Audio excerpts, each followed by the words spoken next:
Man, I'm not sure I could listen to that all night. Mo had got that song on there, and I was going, "What the heck's gonna put me to sleep?" It That was would it would put fantastic. me to sleep. Absolutely. Hi, Jen. Hi, There's hi, hi. Jen getting here just under the gun. Good to see you. Yes, I know. Sorry. I want to welcome everybody to another show of the College Football Mafia Network. This is the Consiglieres, as we call them in the mafioso language. We're trying to get some channels for you, the viewers, that are more refined. I hate to say that, but they're going to be more data driven, not so much opinion like you get on some of our other shows. And it's really important that everybody understands the difference.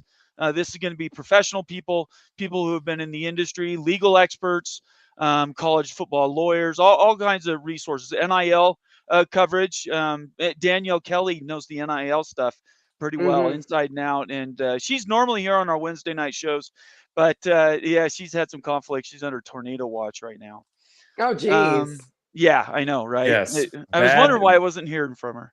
Bad weather coming through Tally tomorrow. Matter of fact, they are closing classes until 11 to make sure they miss all the weather. Really? hmm Okay.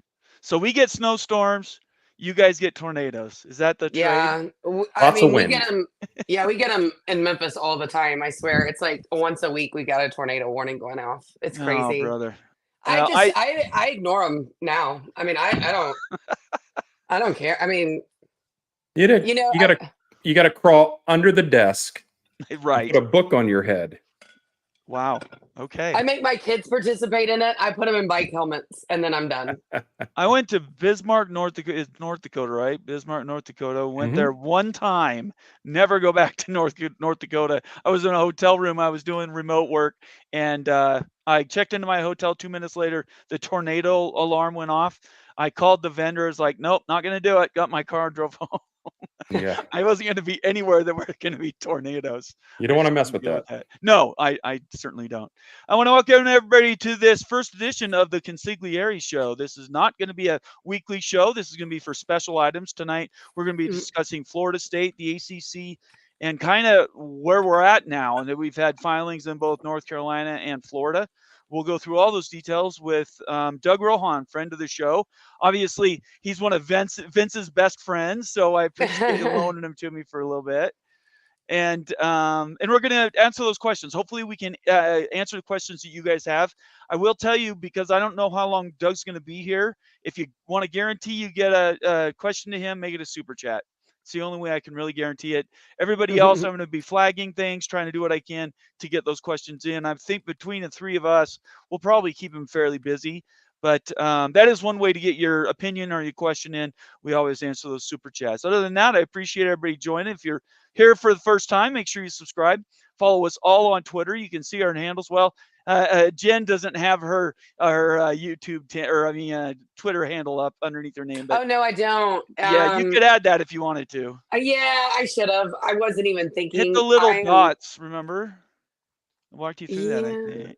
Go to your picture, and there's the little microphone button, and then there's 3 dots. Oh. Click on Edit Name and Headline. I love the tech support. This is awesome. Let's see. Hey, you guys So, came to the place.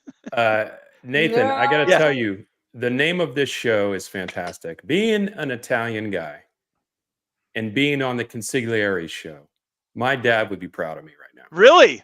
Oh, absolutely. I love it. I Absolutely. absolutely love it. This is great. I've got a whole group on Twitter. Knowing that you like that, I'm going to add you to it if you don't mind. Okay, great. It's Absolutely. by yeah. invite only. It's not just open to everybody. But yeah, we'll do some collaboration. We'll do some more stuff. We can use it across platforms. We could. It's not really dependent on one thing or the other. But I do think it's really important outside of everything else we do, which is more social media driven. I wanted to come up with a place where professionals could come in and just get really hard-headed answers to questions and not opinion. And that's really what this show's all about. So hopefully we'll have more of them. I don't know. This might be the last one if we don't have anybody watching this. But we appreciate everybody being here. Doug Rohan's going to be joining us. He was getting off dinner, so we're just buying a little time for him.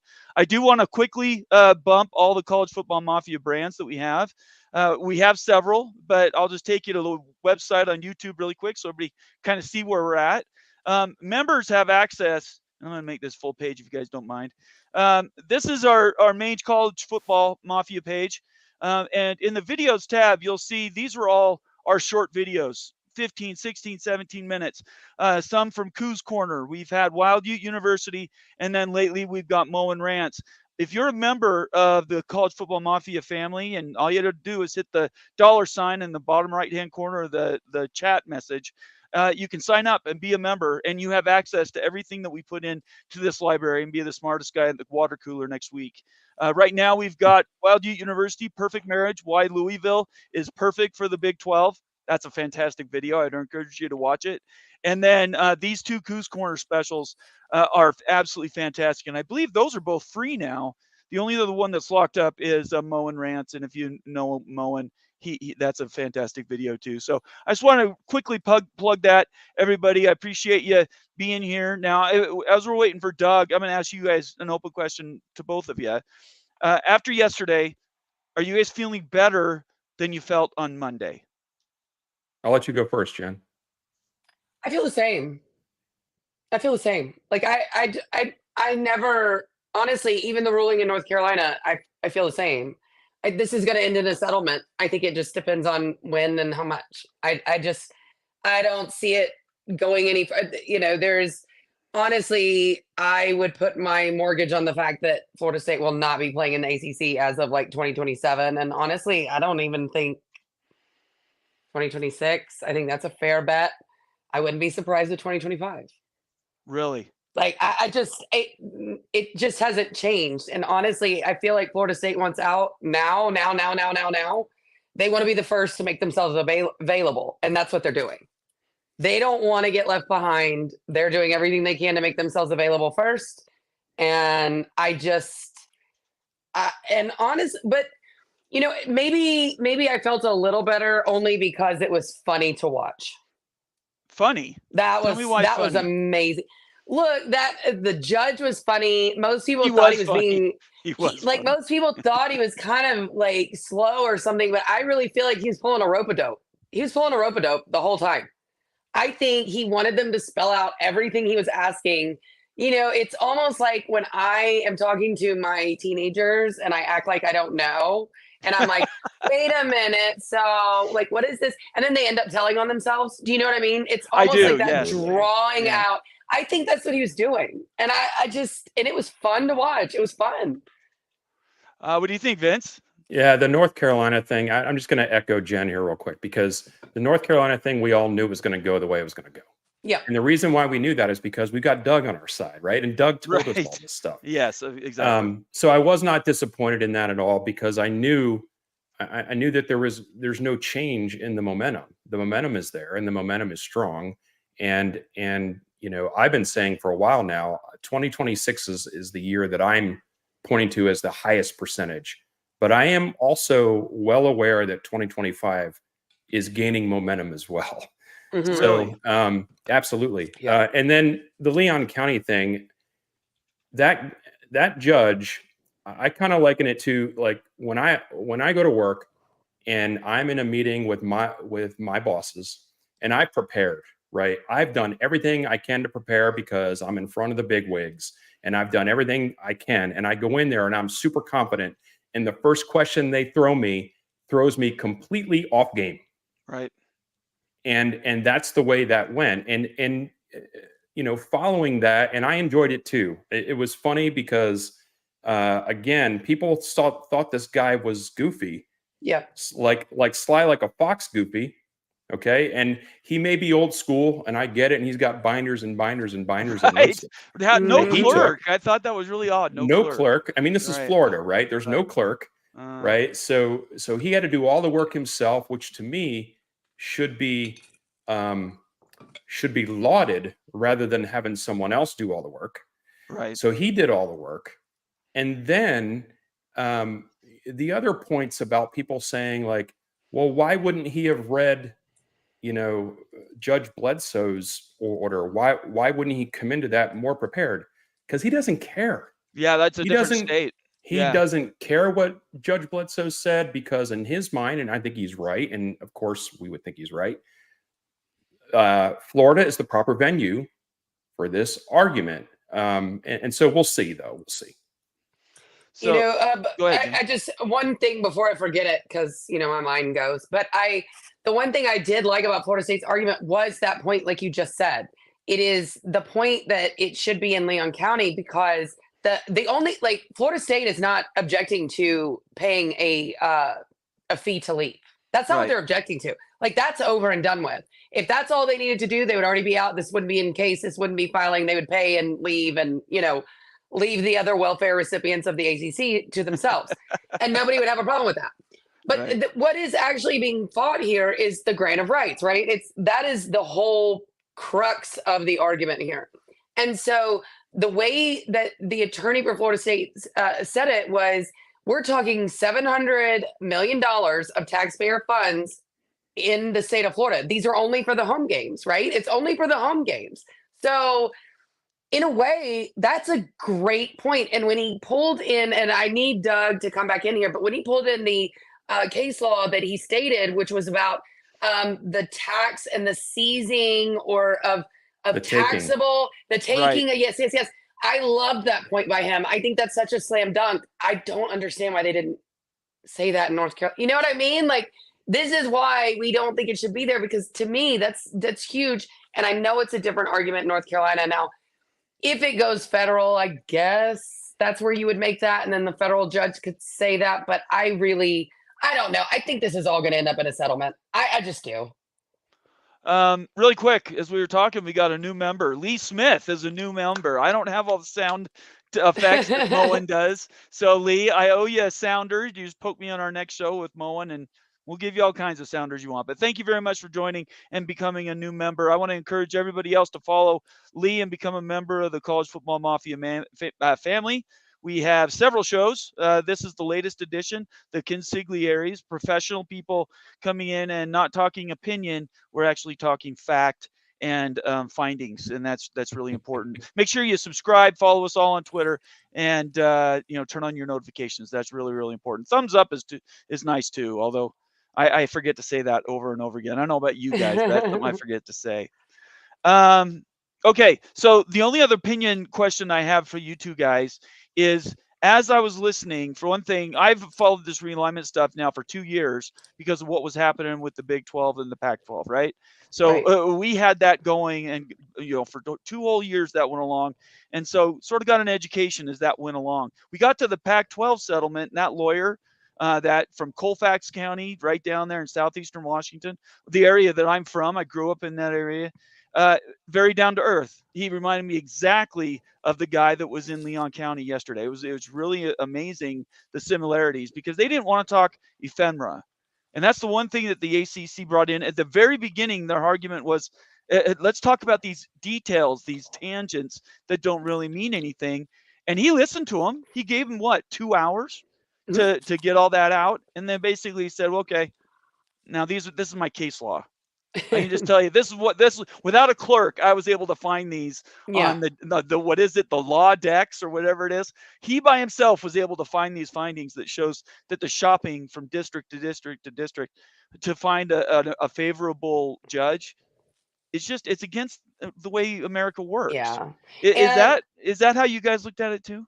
Look, I did. And I also thought, and I'm not saying the ACC attorneys did a bad job. I think they were in an uphill battle going into this courtroom that day with the argument that they had. I do, especially with Florida, with the sunshine laws and all these things. When they're arguing things need to be kept secret, that's a very hard thing to do in that courtroom is the only thing I'm going to say. And I'm not saying they're, clowns or they're bad attorneys. I just think that was a hard argument that day.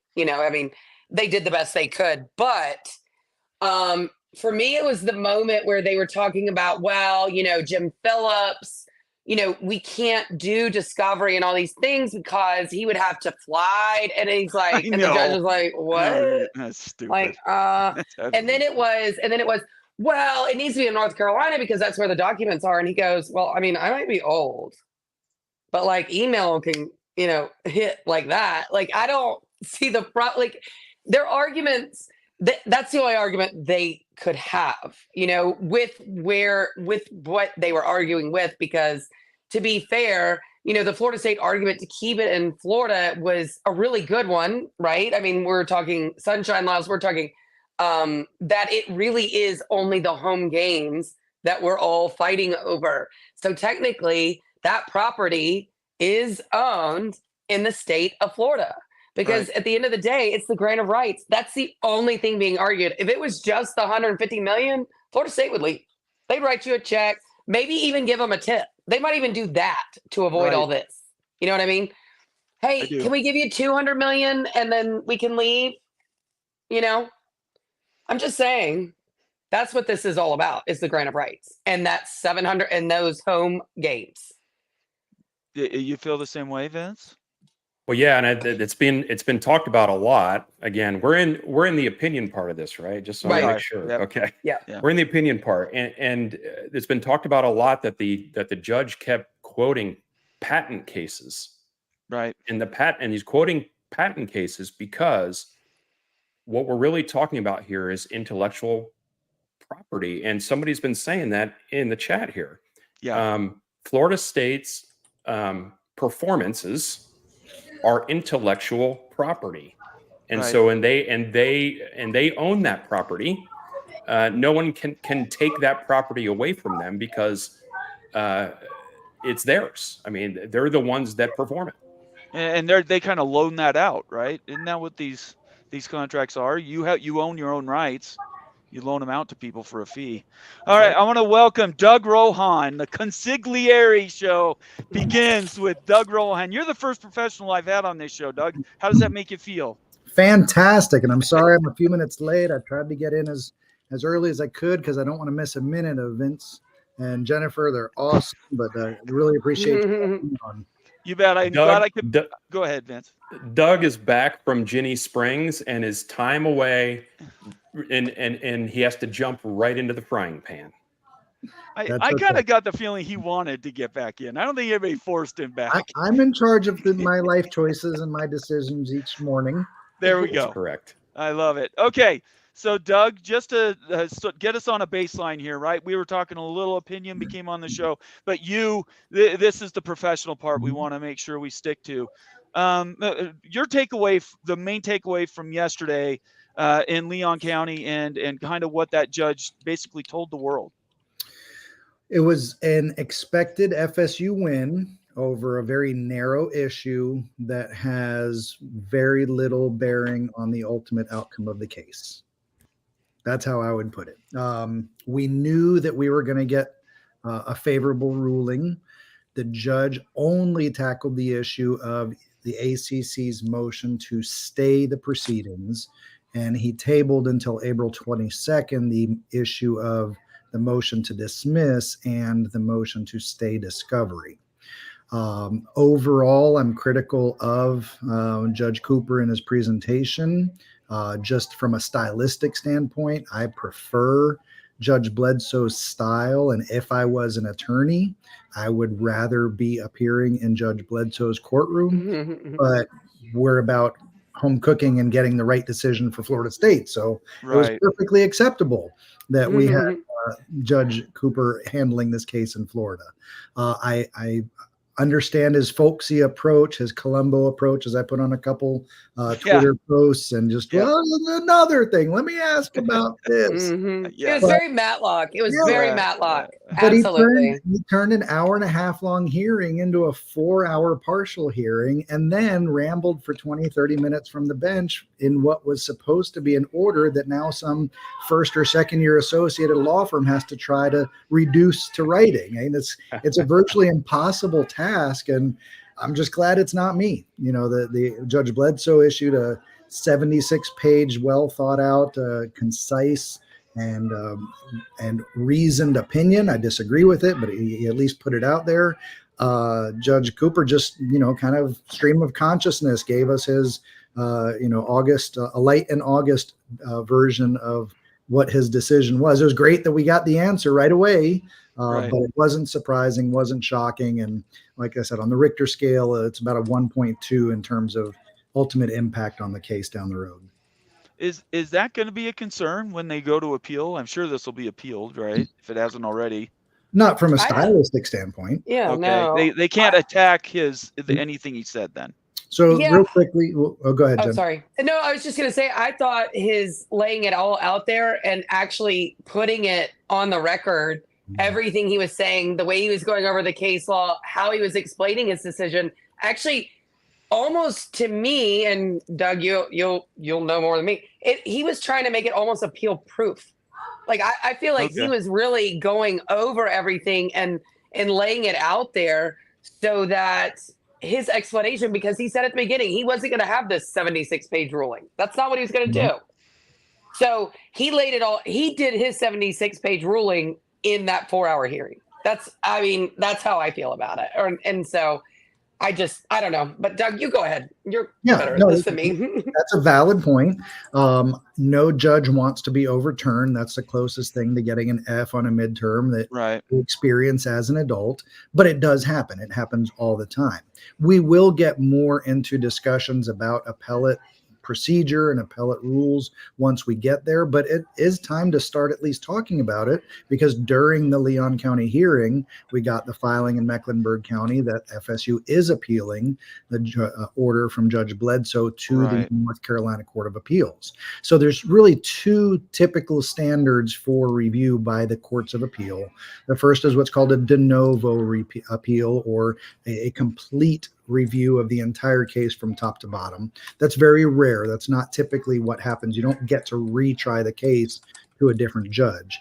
What typically is being presented to the Court of Appeals is a specific and narrow legal issue that you think the judge below misinterpreted the law. So, for instance, in North Carolina, Judge Bledsoe said, you took a vote on January 12th. That's perfectly fine. You can relate back to your filing of the December 21st lawsuit. I'm accepting that logical reasoning and I'm giving that weight. Well, there's some case law in support of that. There's some case law against that. A court of appeals could come in and say, sorry, Judge Bledsoe, we disagree with your application of the law. It's not how you found it, and we're going to say that the findings should have been the opposite. Now, again, it's still not the foundation of the case. It's still not an ultimate determination of the issues, but on the very narrow issue of whether or not the ACC filed first, the judge could issue an order saying, go back and we want you to reissue an order with our instruction that the ACC did not file first, something along those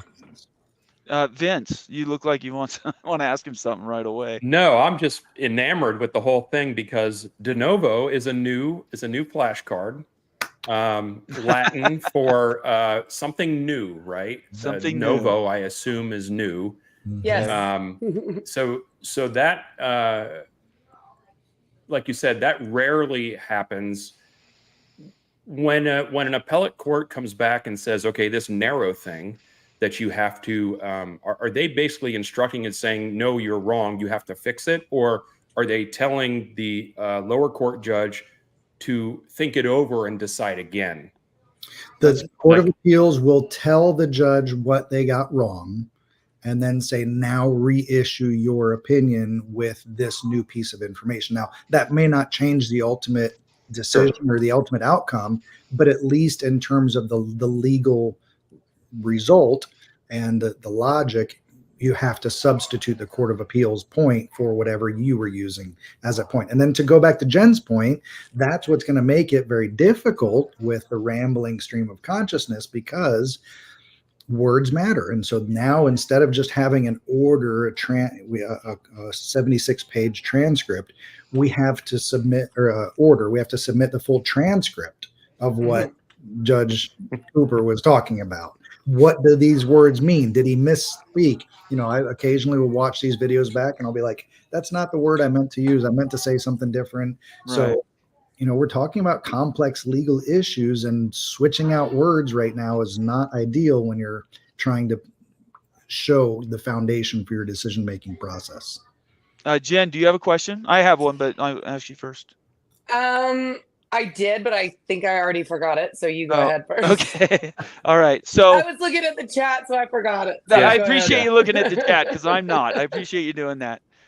Doug, again, I want to thank you for coming to the show. I neglected to give you an opportunity to tell everybody what you do, where you're from, and kind of why you're doing this stuff for us. Well, Nathan, I appreciate you've had me on the show a couple times, and we're working to be on here on a more regular and consistent basis. But I'm an attorney out of Atlanta, Georgia. I'm a double Nole, just like Judge Cooper's a double Nole, meaning I went to undergrad and law school at Florida State.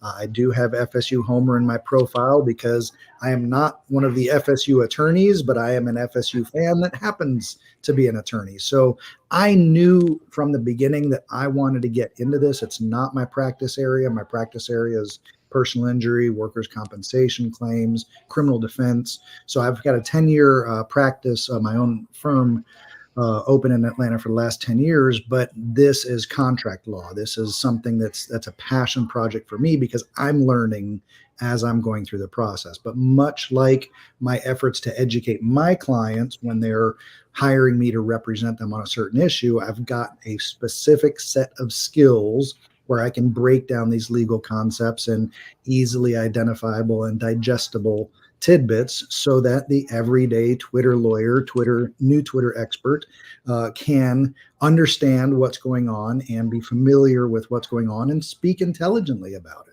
And I've been really pleased with what I've seen from FSU Twitter. There's a lot of really good discourse and dialogue going on. And for the most part, most people have it right. And every once in a while, I go to maybe correct somebody saying something and somebody else has already, inserted the correct information because of other FSU fans like this that are digesting the information. So I do this because I love it. I enjoy it. I love seeing you guys watch your subscribers numbers grow on each of your platforms. And, if it turns into a couple of free Guinnesses while we're in Ireland, then I'm not going to be upset about that at all. Are you going to that, Vince? Absolutely. Doug and I have a what do we call it? A plan in the works for a buddy of ours that's going to be broadcasting in Ireland as part of College Game Day. It's a friend of ours. Wow. We've got a plan going for that. Well, that's really good. Well, I can send you some money on Venmo, and you can buy him some Guinness for me. How about that? I'm willing to do that. All right. So the question I have, and then Jen, you can go next if you want to. My question is, so we got in, you mentioned contract law. Yesterday, there was a ton of patent law, and people were confused. And I'm sure you saw that on Twitter. People are like, wait a second. We're talking about a media negotiation / contract to control media rights and these other things. How can contract law have anything to do with that? Can you help educate these people for us, including me? I can tell you what I've seen so far and what my opinion is. I haven't dove particularly deep in this. If you're following us on Twitter, I had a different issue that I was tackling with the Clemson lawsuit and the grant of rights. But yeah, I tracked that today. That was quite the morass, actually. My approach to this is we are dealing with intellectual property in that we have a product being produced on the field in a sports environment that is then being broadcast. I don't believe there's much more to the story beyond that as it relates to this lawsuit and to this litigation.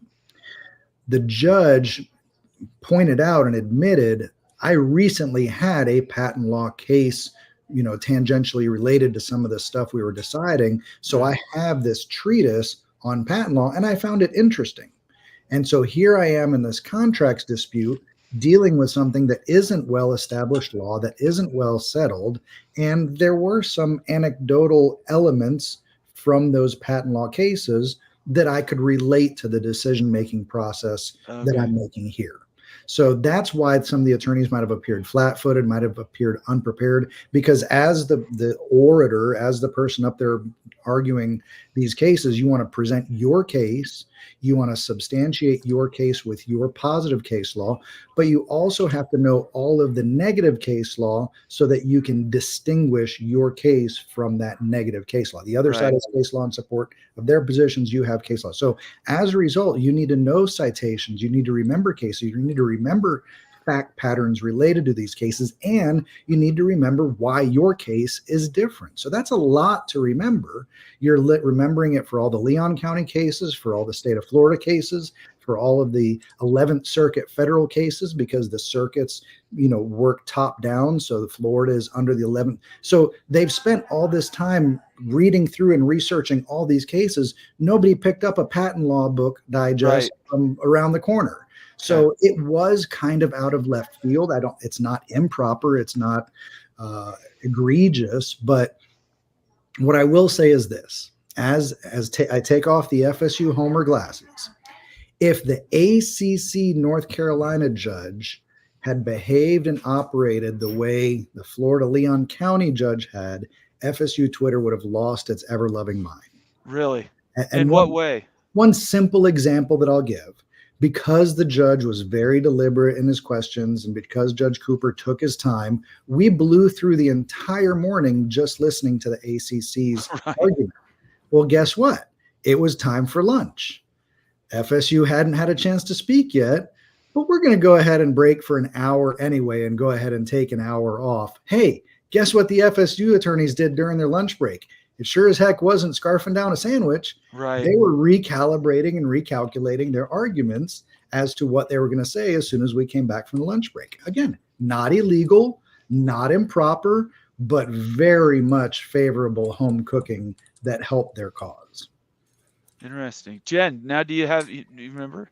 Yes, I do. Okay. So Doug, you read the 76 from Bledsoe, and I know you really liked him. So I need someone to explain to me the vote issue, because I know what they were saying in Leon County. To me, that is the biggest home cooking thing I've ever seen. And I need somebody legally to explain to me how in their bylaws that you can say you need this vote. They did it without a vote. And then January 12th, they get to go make a new one. We still don't even know who was there. We don't know how many voted. Did they actually get the 2/3? There's no minutes. There's no proof. There's no nothing. And yet, trust me, bro, is all ACC lawyers had to say. And this judge said, click, click, cool. That works for me. I don't get it. I don't get it. So I just need legally you to explain that to me. You enjoy Major League Baseball? I do. You see a replay of a play at home, a tag at home, and you're watching with somebody and they're like, they're out by a mile. And you're like, no way, it was safe. You're both watching the same replay. You're just coming to different conclusions. That's what's happening with the facts of this case. Okay. Judge Bledsoe said there are occasions in the law where you can ratify something later on. Think about why it's important to have the vote. The vote is to give the authority to somebody to do something. This same argument, let's pair this up with this loosely comical argument about only the Board of Trustees can sign the contract. Right. Okay? They're analogous. You have to be intellectually honest. If you're going to believe one, you have to understand how the other relates. If the Board of Trustees is the only one that can sign the contract and the president signs it saying, I have the right to sign it, the Board of Trustees can absolutely come back 11 days later and say, you didn't have the right to sign that. Right. They could come back 11 weeks later. We just met about this and we found out about this. We're aghast. You cannot sign on our behalf. 11 years later, we know that we're involved in this grant of rights. You can't come 11 years later and say the president did not have the authority to act on the Board of Trustees. You have agency. Agency is a legal principle. Relating back is similar. The Board of in this case, the members have to approve and authorize and act on the part of the conference. Judge Bledsoe simply concluded that when they met January 12th, they were ratifying what had already taken place. It's the same analogous principle. You and I can disagree. You can say, I just feel like when it says, I just feel like when it says in the bylaws, you have to have this 2/3 vote in order to do this, not to ratify it. You need to do it in order to do this. I just can't get over that part. I mean, for me, I can't. And the president doesn't have the authority to sign the grant of rights. Right. I have a particular issue with whether if there was a vote on the 12th. Can I interrupt you right there? Is there really a chance that this vote never happened? I think there is a chance. Is that really a possibility? Because when the judge directly asked who was at this vote, there were no answers to that question. Oh, that's so conspiratorial. I just find that hard to believe. The wild thing is if you look at Matt Baker's report today, nobody can provide these minutes. Yeah, I saw so until they're legally required to. Yeah. All right. I didn't mean to interrupt, Vince. I just wanted to ask that question. Yeah. So the issue I have with the vote, if it happened, is whether the vote was to confirm the initial decision to file suit, or if the vote was to go ahead and move forward at this moment. And is there a difference there? Because if their vote was simply like, hey, we've already done this, are you guys okay with that? And if you're okay with that, we're going to move forward. I think that's different than saying, we need you guys to affirm that initial filing. Is there a difference?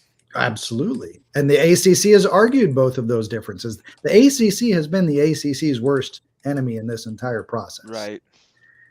If they were smart tacticians, they would have stuck to the line, which is the easiest to defend.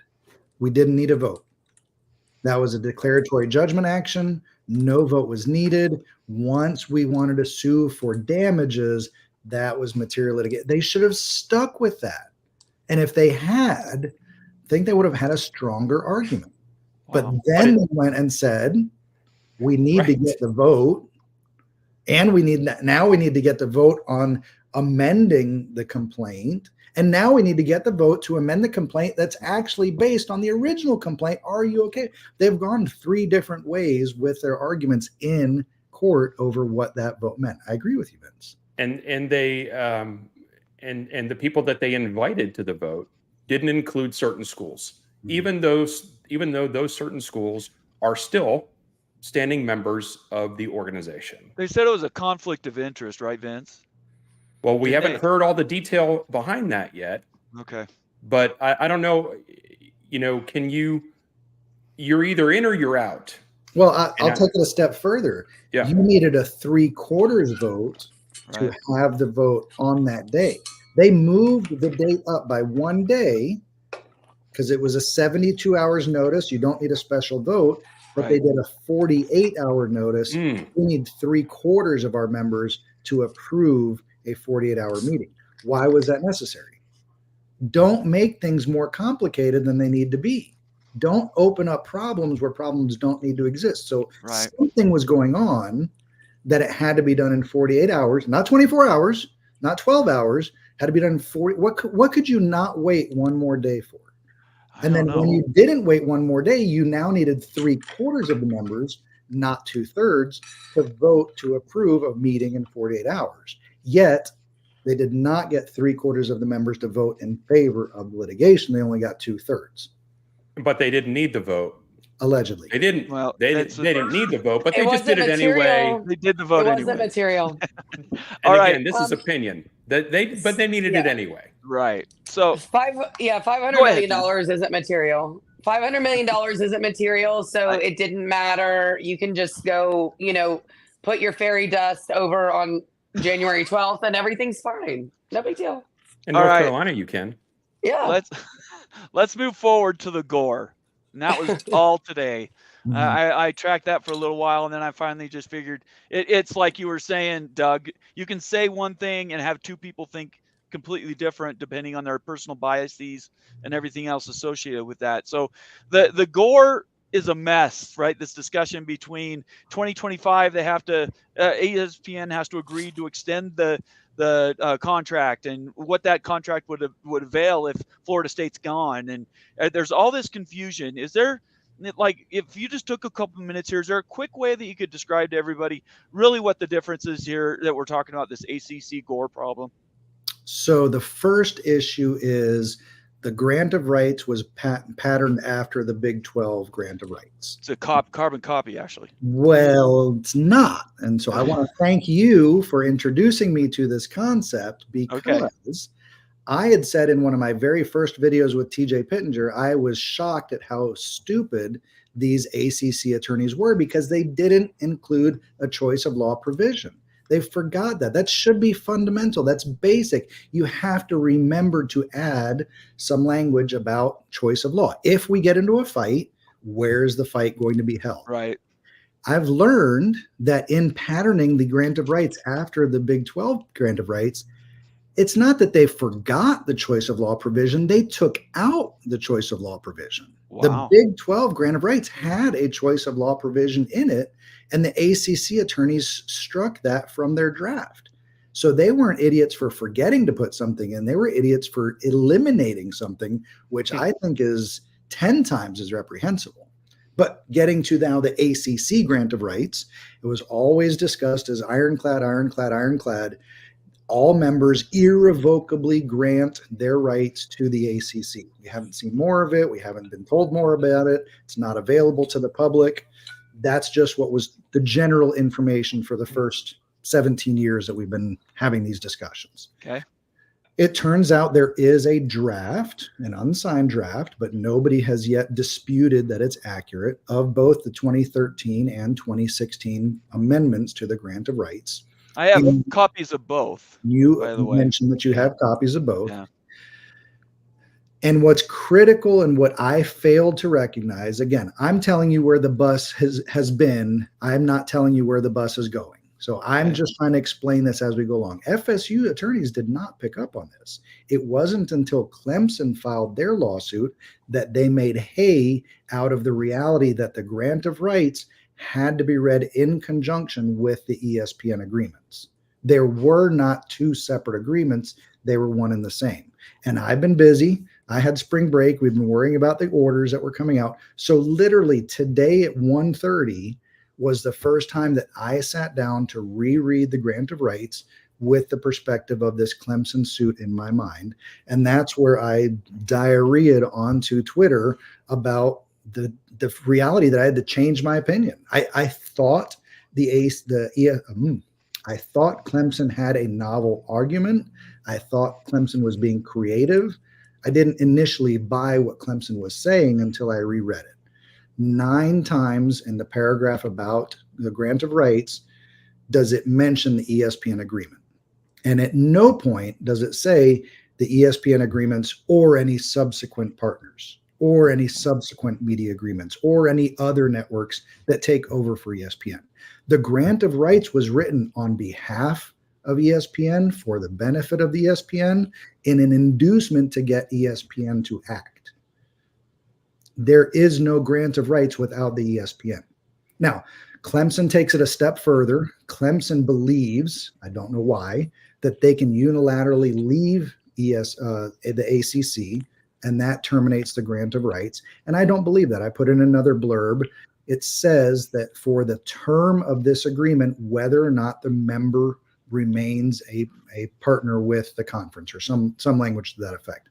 So the language did contemplate a member leaving and the grant of rights remaining valid.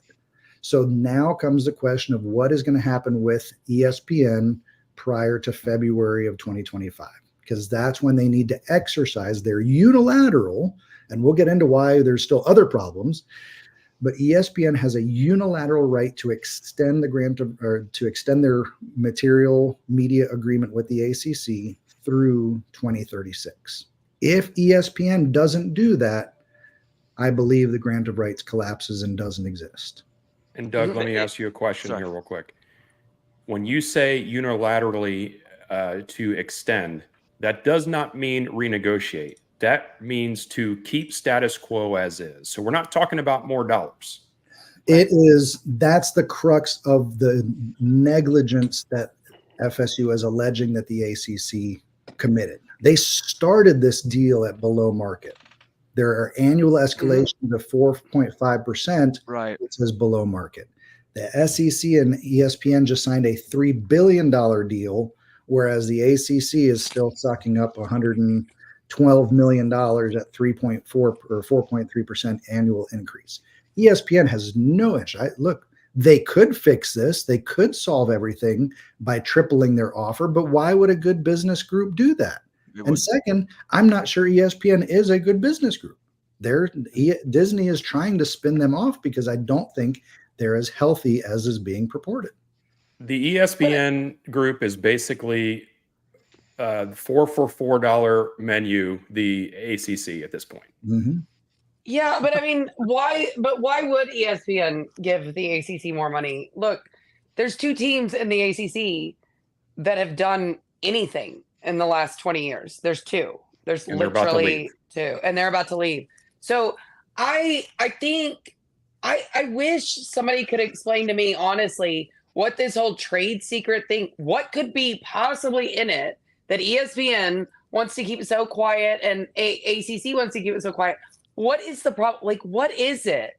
There's something. This is crazy. There's no really secret sauce to this. You either put a good team on your ESPN on ABC at night at 7:00, whatever, or you don't. I don't know what these trade secrets are. Like, are you paying teams that you're not supposed to be paying? That's the problem. I love your mind, Jenny. You're so jaded and ready for everybody to be trying to just screw you over. I am not a media rights TV deal expert. Yeah. I'm here to tell you where the bus has been. But in North Carolina, they did have a period of discussion about this issue. The ESPN lawyers from Cravath actually were the best attorneys in the North Carolina hearing, hands down. It wasn't close. They had a very succinct way of presenting this to the judge. Judge, we have upstream and downstream relationships. Upstream with the conferences, but we also have downstream with other members. We have to protect our negotiating style and our negotiating techniques with everybody because everybody is constantly trying to renegotiate our deals. So as a result, the contract reflects what the negotiations are.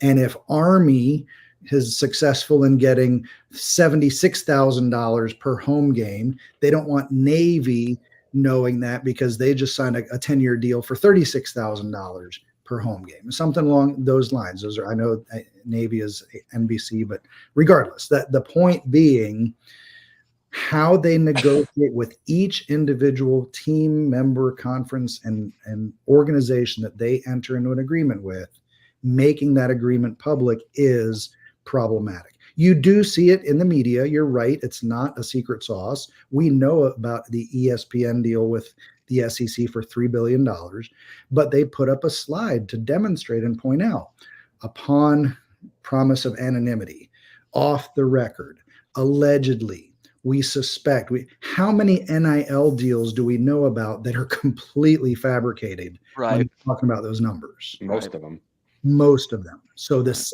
look, if you don't hear anything else that Doug Rohan and Rohan Law has ever said, treat the news like it's April Fool's.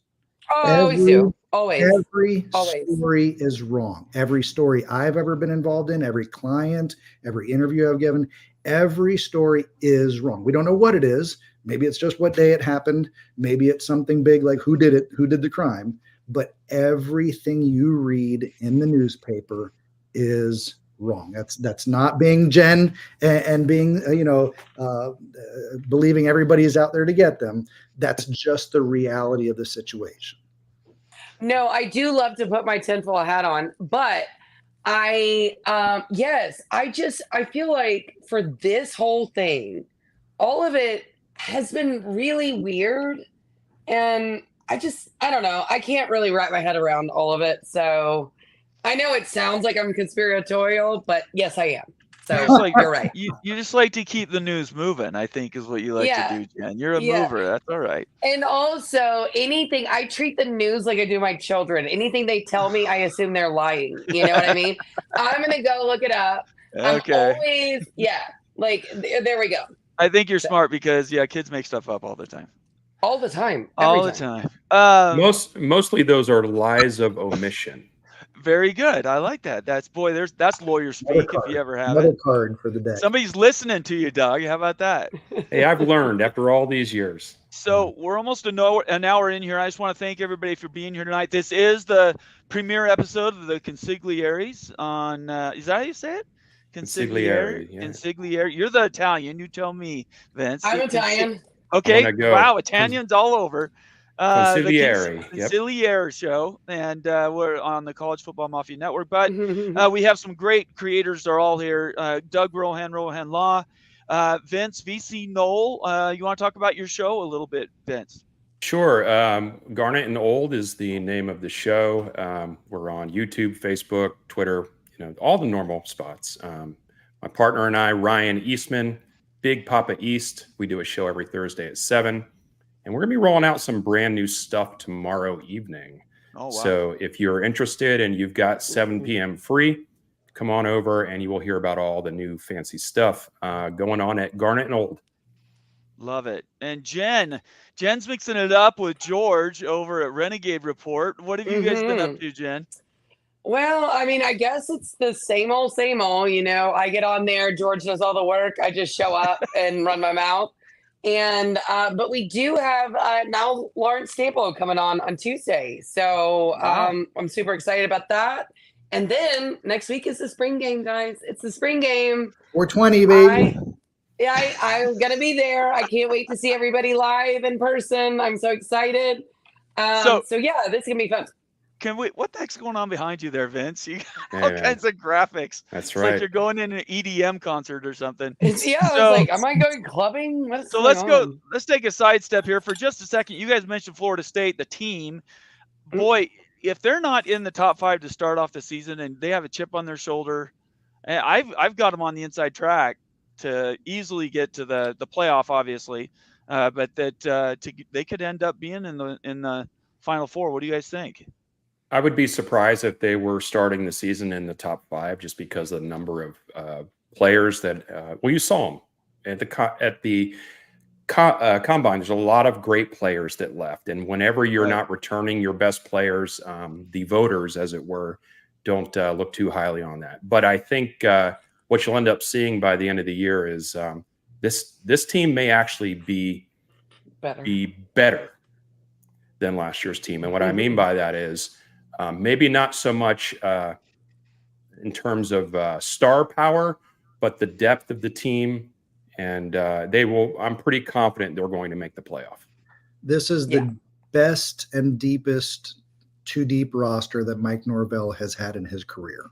Correct. And he is the right coach. He is going to program those players. For those in the know, deep in the FSU program last year, one of the reasons why the snub was so heartbreaking was we knew that our starters and our stars were on a load management program from week 2. They all played in LSU, and LSU was our best game of the season. But that's because this coach knew and his staff knew we just need the W's, and then we'll unleash hell when we get to the playoffs. And they were denied that chance without Travis. And we knew what was coming. We knew that we were going to shut out a Michigan team. We knew that we were going to hold an Alabama team to 3 points. We knew that there was nobody out there that was going to be able to compete with our defense.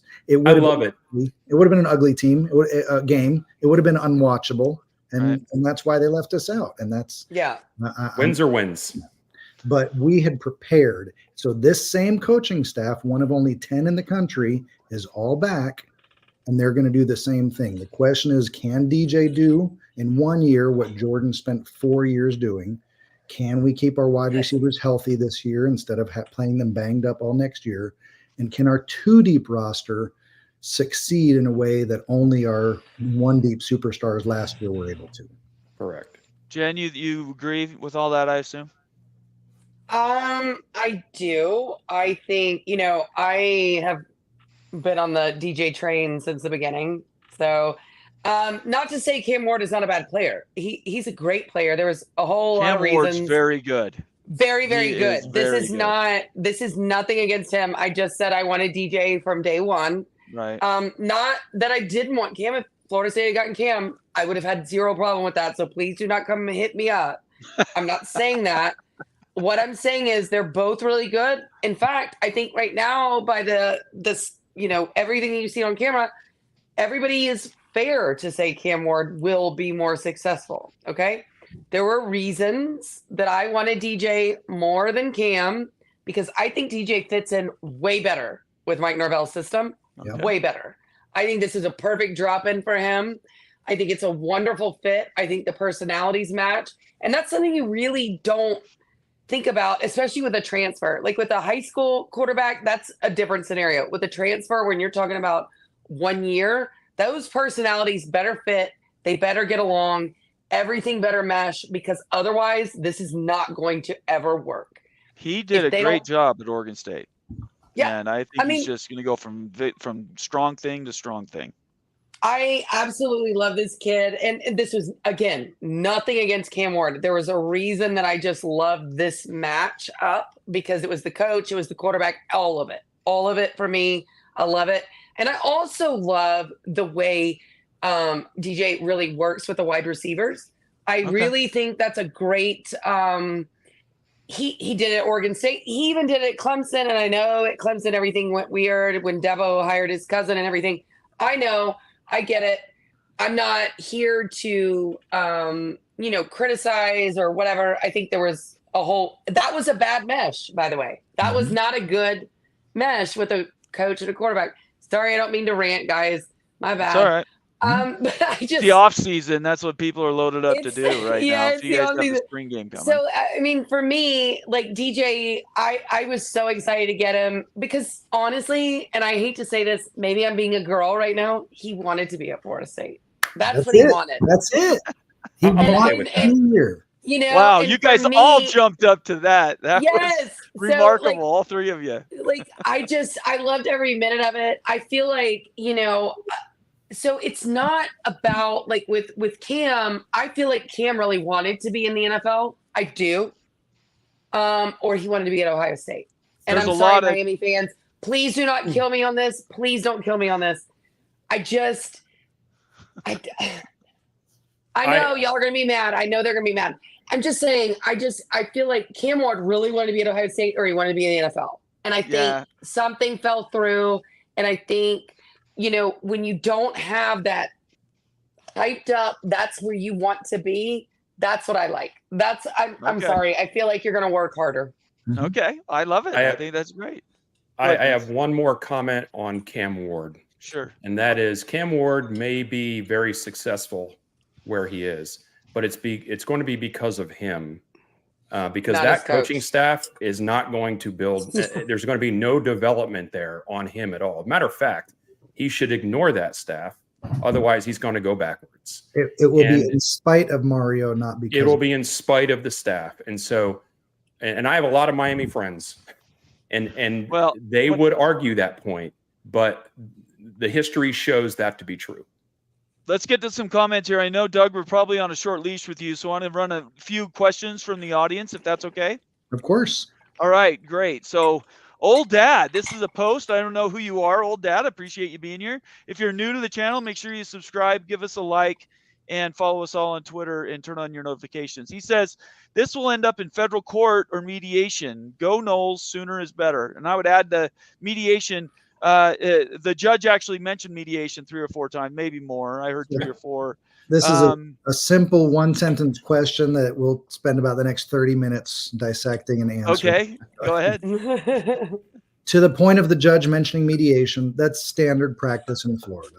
Every civil case is at some point referred to mediation. Maybe they don't settle, maybe they do settle, but that's standard practice within the state procedure. The judge is just extolling the virtues of it, recommending it. He asked if the parties wanted him to order it or if they were going to consider it on their own. So it is early in the process. Nobody yet.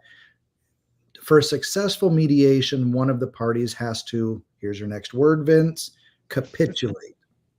You have to give up your stronghold, your turf that you're guarding. And right now, I think we're still early in the process. Neither party is really ready to say, okay, maybe the other side is right, and I'm going to need to spend more than I think. The second part of that is federal court, whether or not this is going to end up there. I don't have clarity on this, and I've repeatedly mentioned this on Twitter and in shows. I will tell you and explain to you why what's happening is happening. I don't know what is going to happen. This is what I've digested so far. Prior to my diatribe on the Clemson view of the grant of rights, I was diving into the Federal Register today. There is a proposition that when you're citing to diversity jurisdiction, you have defendants in two different states or parties in two different states. Once you're served with a lawsuit, the statute requires you to request removal to federal court within 30 days. Oh. We're beyond 30 days in both of those situations. Right. Both cases. Now, just like the Board of Trustees is the only authority to sign a contract, how strict do the courts adhere to such a 30-day deadline? I don't know. There is some language in there about amending the pleadings, having some additional issues thrown into the case. But again, the example there is diversity jurisdiction. So let's say your initial complaint is against your neighbor. You then find out that your neighbor is actually renting the house from a couple in Nebraska. So 6 months into litigation, you add the couple from Nebraska. Now you have diverse jurisdiction. Now within 30 days of that amendment, you need to remove to federal court. That's an example of that delay that could be read into the statute. Here, both parties knew where they were from the day that they served and received the lawsuit. So that part doesn't seem to work. Now, all of the attorneys that I've talked to that have said there's no way this goes to federal court, I've said, okay, then what's the alternative? They don't have a good alternative. They don't tell me what's going to happen. So we do have Mr. McKenzie. Most of the FSU people are familiar with him. Is that David? Yeah.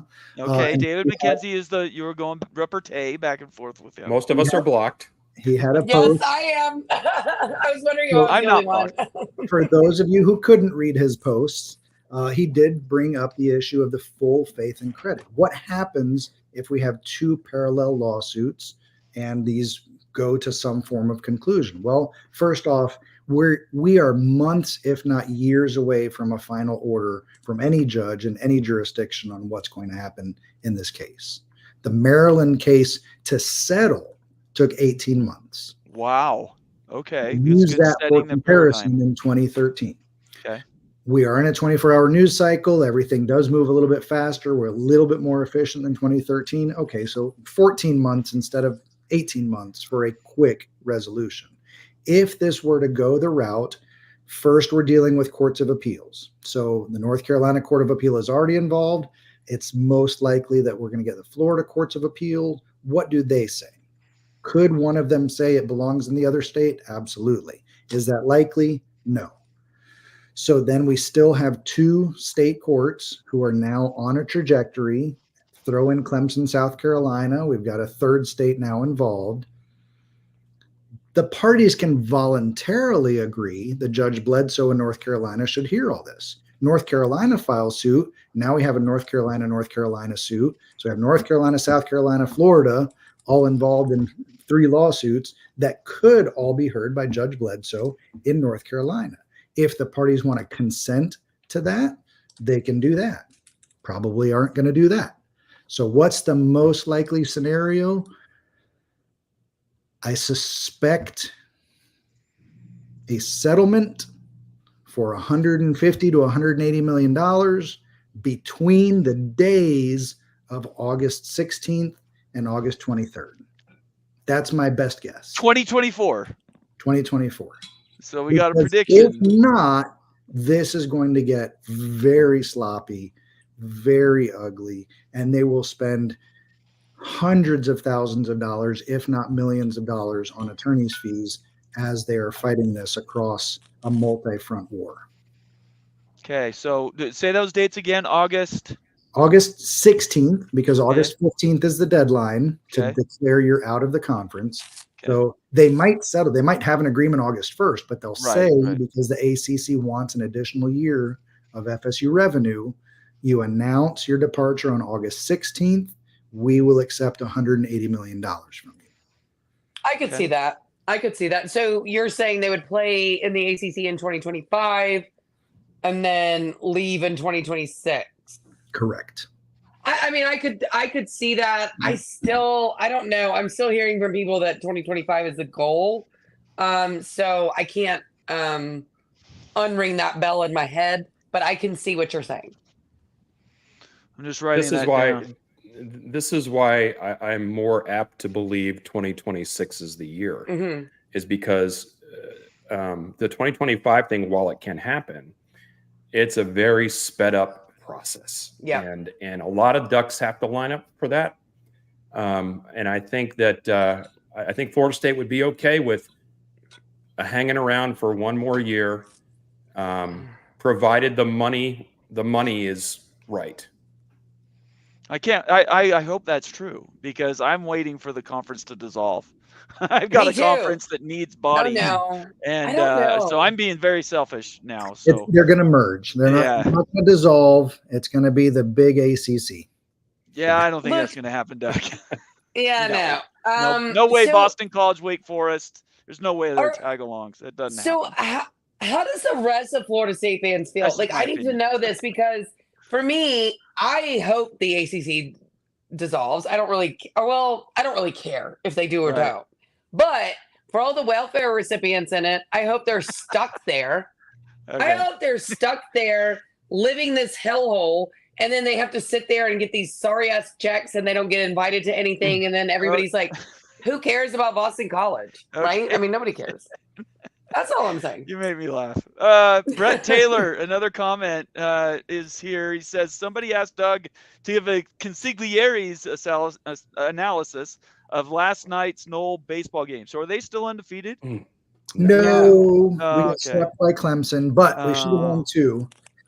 We ruled Florida, our arch rival, for the second time this season. Wow. So we swept them, winning all three games, but we ruled them at home in what has been reported to be the most electric environment that stadium has ever experienced. About 150 members of the Marching Chiefs showed up and filled up the right seat bleachers and blared their hearts out, and it didn't hurt to have your team hit 2 grand slams. Wow. I was at a scout meeting, which is why I don't do shows on Tuesday nights. So I had it up on my computer, and I just checked the score real quick, and it was like 9-2. And I was like, oh, that's pretty strong. I thought it was like the 6th inning. No, that was the first batter in the bottom of the 2nd inning. Oh, boy. And the final score was 17-4. 19. Yeah. So good quality football score when Chiefs were there. So Vince's campaign of send Chief all the damn time has now been extended to Dick Hauser Stadium, where we will require a pep band presence for this weekend when we play Miami, our other rival.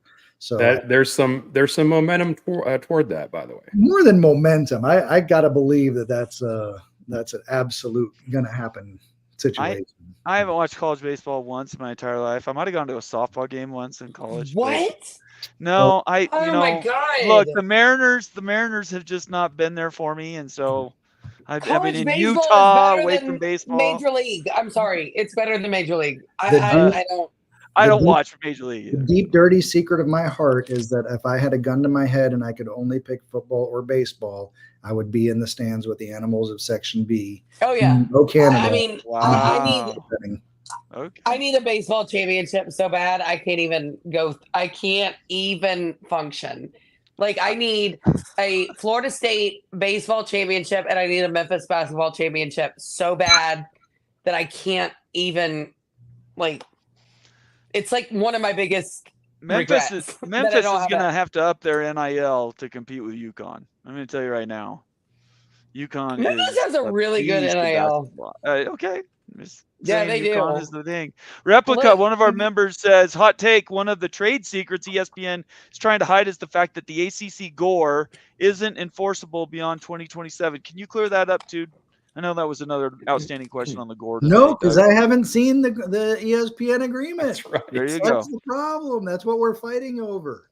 The ESPN documents that were provided to Judge Bledsoe in North Carolina consisted of 18 pages out of the 160-page contract. We don't know what is in there. It has not been disclosed. And I have heard this now. This is a little tea that's been simmering.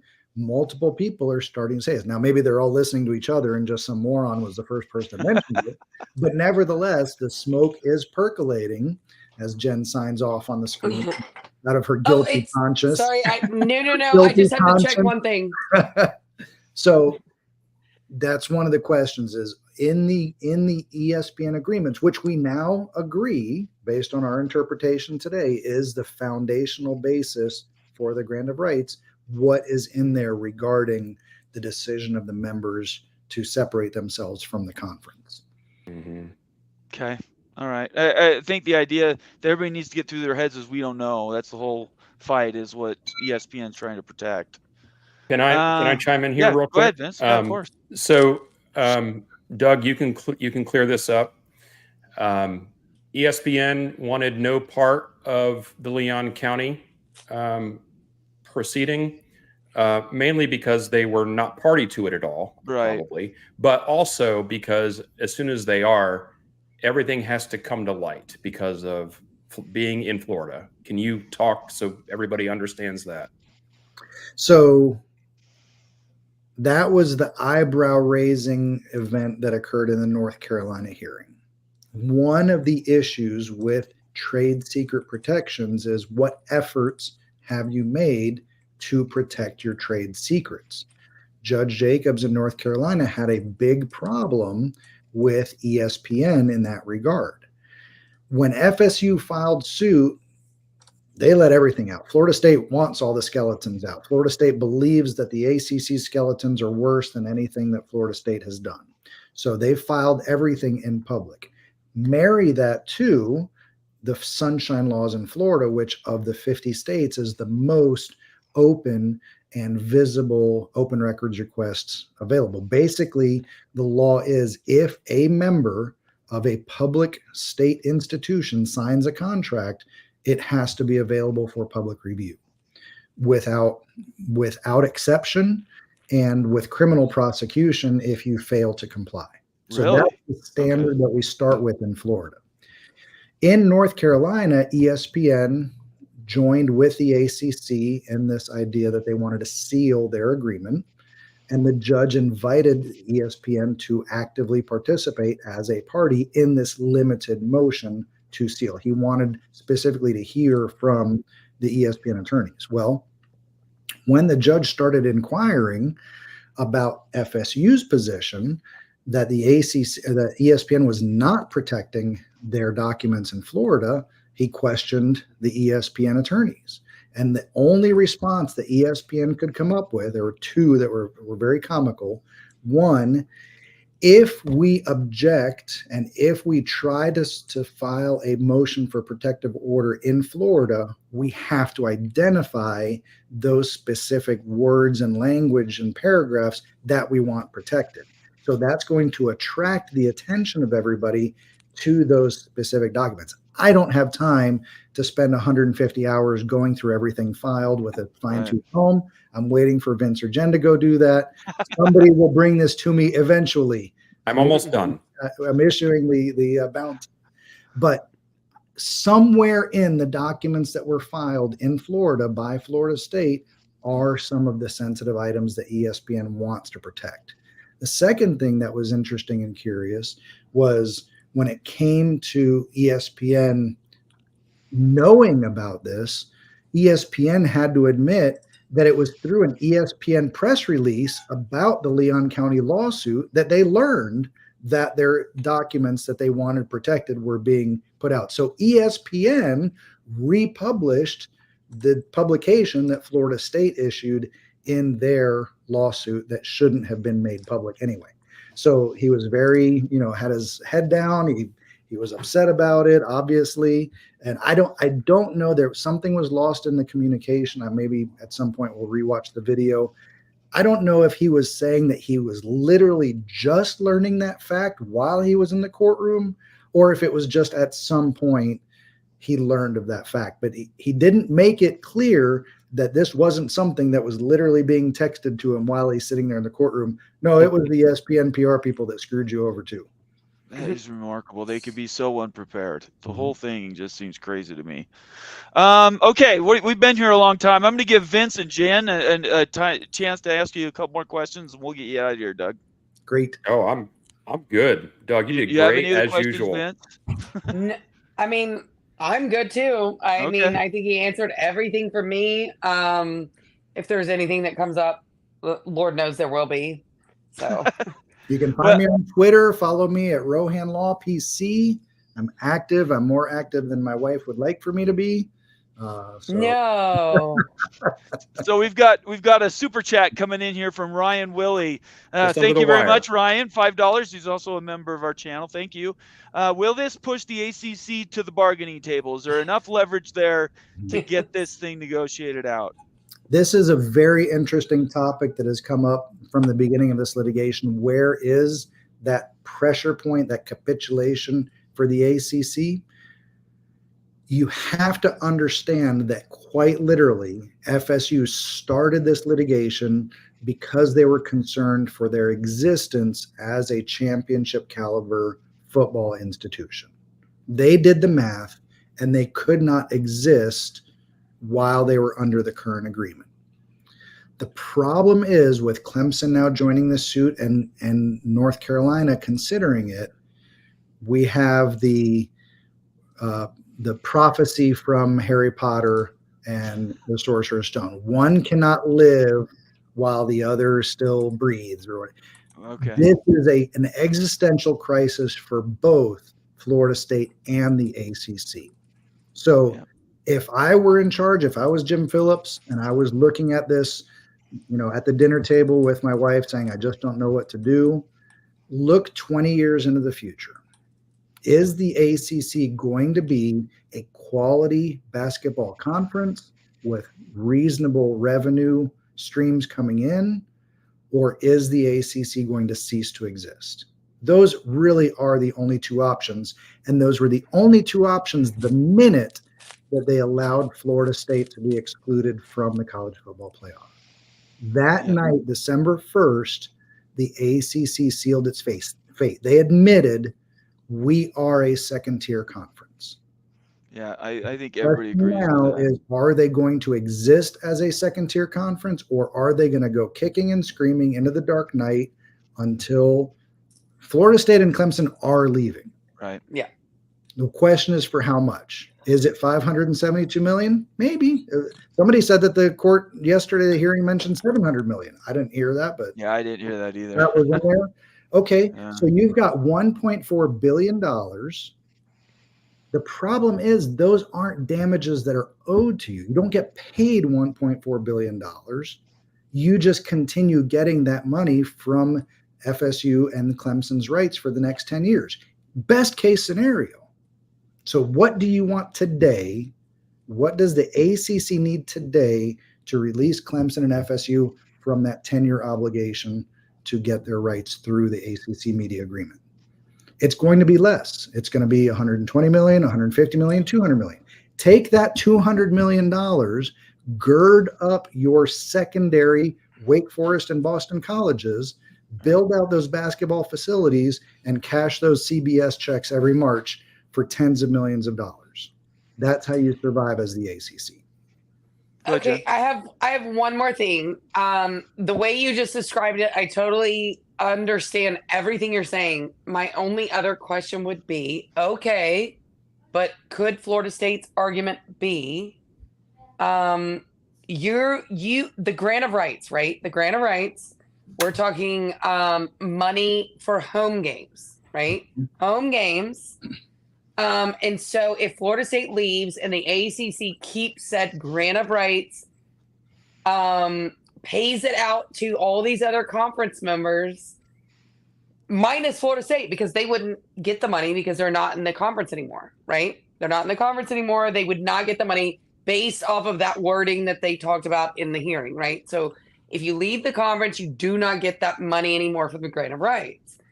So while they're the ones playing their home games, making this money and doing this, and the ACC supposedly owns said home games, couldn't you absolutely argue that that is absolutely a punitive damage and damaging to Florida State unfairly?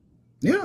Because the money that Florida State makes as opposed to every other team in this sorry-ass conference on their home games is way more.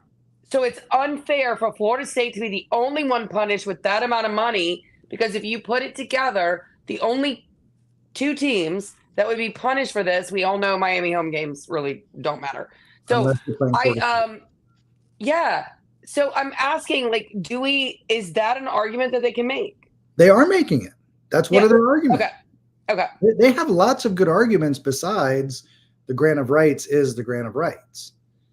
That's one of their arguments, that this is a punitive restraint of trade. The ACC has breached their contract. The ACC has breached their fiduciary duties. Those are still yet to be decided. And that's why the buyout of 120 to 140 million, the exit fee, plus whatever we believe is the value of not fighting over these rights for the next 2 years, is going to be what the ultimate agreement is. I think it's interesting though, this whole time, since Florida State started talking last summer, and Vince, that's when you and I met, was last summer. The mythology that is formed around this ESPN agreement. I think we might find out that it really it's a what is it? The emperor has no clothes. And the existential crisis you described, Doug, is that absolutely it's a conference killer. So. We will all find out soon. I appreciate everybody being here tonight. This was a special edition of the College Football Mafia Network, the Consigliere show. I hope you enjoyed it. Doug Rohan, the expert that has come in to all of our lives to explain the legalese around Florida State to the ACC.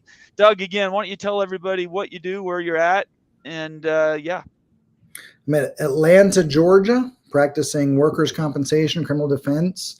If you find yourself or a family member in Georgia that's having a bad day, we want to be your best friends on your worst day. So we want to protect your rights, make sure they're protected. We know that this is a nationwide show at this point and that we've got friends all over, but everybody's got a cousin in Georgia. That's true. Follow us on Twitter. I hope you don't need me. I don't want you to need me, but if and when a friend of yours finds out that they've got a problem in Georgia, send them our way and we'd be happy to take care of them. Have you done any of those college, the Georgia football player suits when they speed in their cars and crash? Oh, boy. And, kill people? Lord, have mercy. Have you done any of those court cases? Ethics rules prohibit me from acknowledging. Okay, all right. Who has retained my services? We will have to find out in the future. Maybe, I don't know. I'm just teasing. It's Vince, the gift that keeps on giving. By the way, the legal stuff is. Yeah. I'd either move to Gainesville. I'd move, if I was you, Doug, I'd go to Gainesville, Athens, or Knoxville. Honestly, there's always some sort of trouble in that sort of scenario there. That's all I'm gonna say. Oh, brother, it never stops. I appreciate everybody being here tonight. Thank you for attending this show. Doug, thanks again for being here. I want to sign off for everybody. Make sure you subscribe to this channel. Follow all of us on Twitter. Our handles are right underneath our pictures. And get involved. This is an ongoing thing. Yeah, this is on one show, but every one of us has things outside of it that are really important. So we are encouraging everybody to pay attention to what is going on out there. Subscribe to this channel, subscribe to Garnet and Old, subscribe to Renegade Report, and follow Doug as he floats from show to show. I think he's become the expert and I will get you some money for some Guinnesses. All right. See you tomorrow, Doug. All right. Everybody have a great night. Stay out of trouble. And I appreciate everybody being here for the initial edition of the Consigliere show. Bye-bye.